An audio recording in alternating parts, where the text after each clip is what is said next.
By providing space for constant evolution, we can all transform how we view ourselves and the world around us.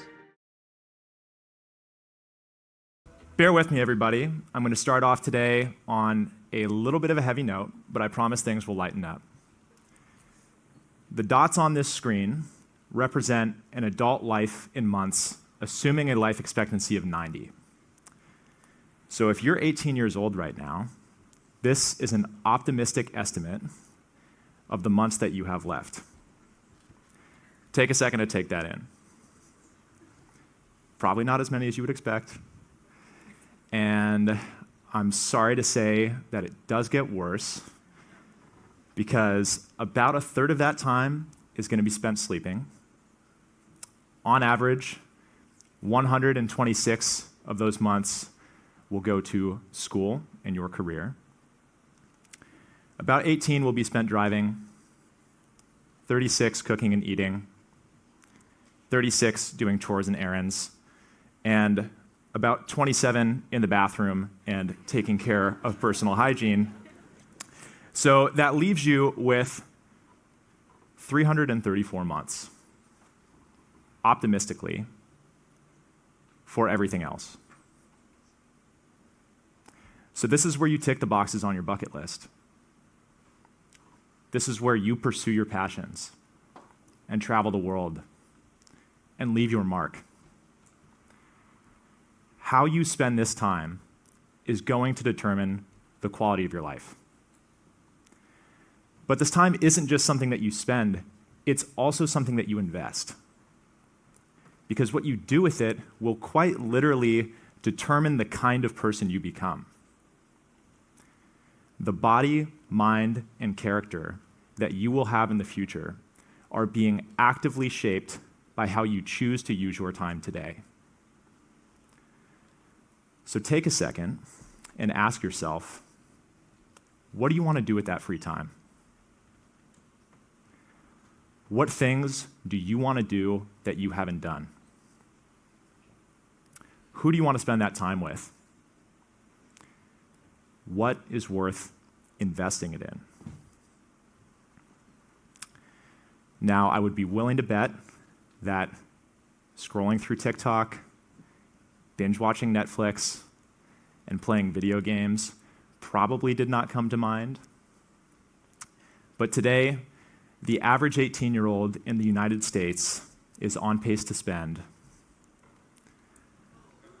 93% of their remaining free time looking at a screen.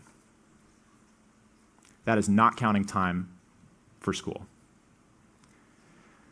So wrap your head around how sad that is. Imagine getting to the age of 90, seeing this visualization of how you spent all your time after the age of 18, and thinking about all the things you could have done that you did not do because you got distracted. And I also want you to ask yourself, what do you think over 26 years of screen time would do to you?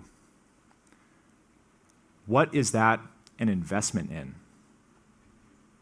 How would it change you? It's well established that there's a link between high screen time and mental health issues such as depression and anxiety. But recently, we've started to unveil the cognitive consequences of excessive tech use as well. When we're staring at our screens, we are constantly switching our attention between different pieces of information. The average TikTok is about 15 seconds long, and over 55% of web pages are viewed for 15 seconds or less. And if you're switching your attention every 15 seconds for an average of 8 hours and 39 minutes a day, you are training yourself to become chronically distracted. Think about what that will do to your career, to your relationships, and to your ability to pursue the things that matter most to you. Unfortunately, the consequences of screen time are not limited to our mental health and our cognition, because every social media platform carries a message that affects what we believe. They influence the way we see ourselves and the way we see the world purely based on how they are designed. Instagram inherently says that your worth is largely defined by what you look like and what you do on vacations. It compels you to capture all the most meaningful moments of your life on camera and share them with your entire social network.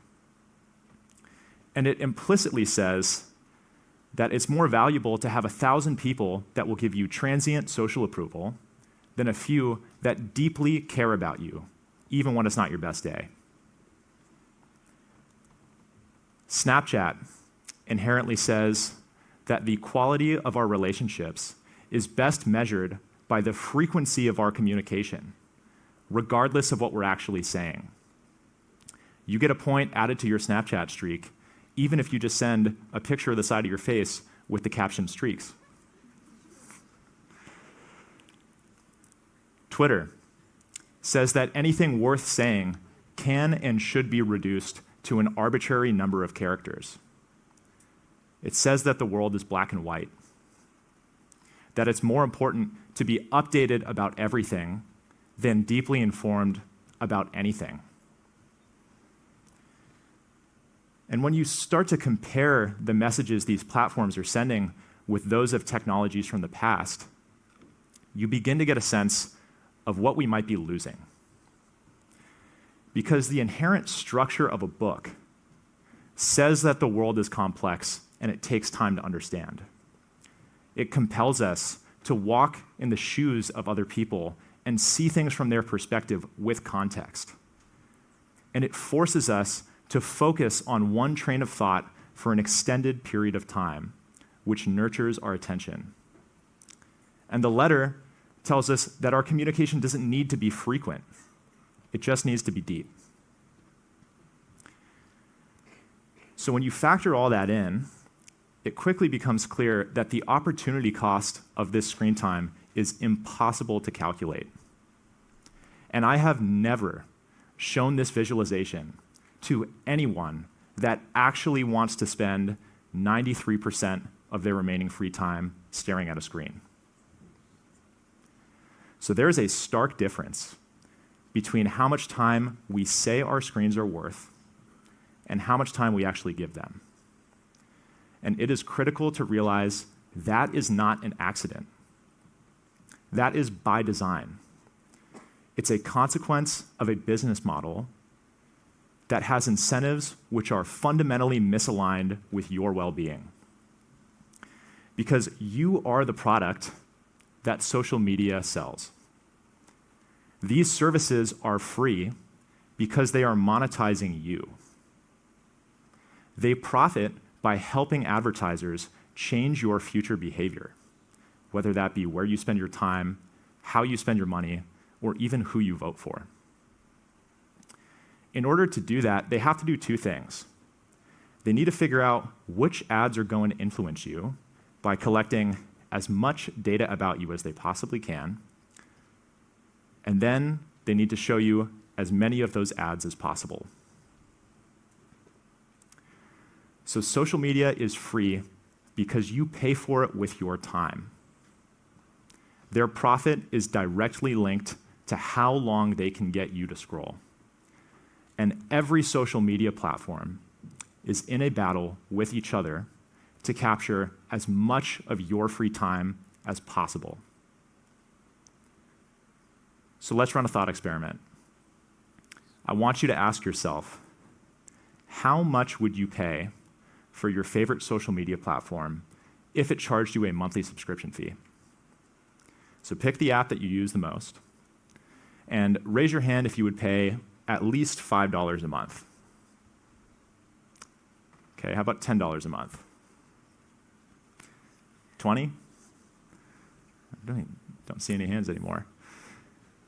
Well, let's do a quick calculation to figure out how much we're effectively paying for an app like TikTok. We'll assume that you value your time at a rate of $20 per hour, and you're spending 2 hours a day on the platform. or 30 days in a month, so you're effectively paying $1,200 per month for TikTok. So when you start to do this kind of analysis, it quickly becomes clear that most of us are drastically overpaying for social media.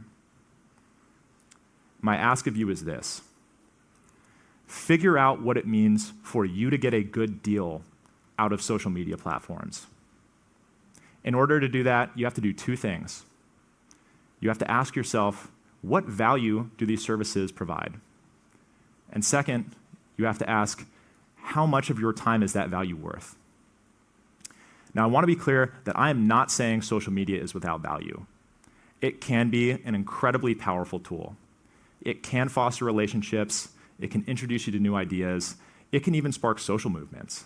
But we need to learn to use it in moderation.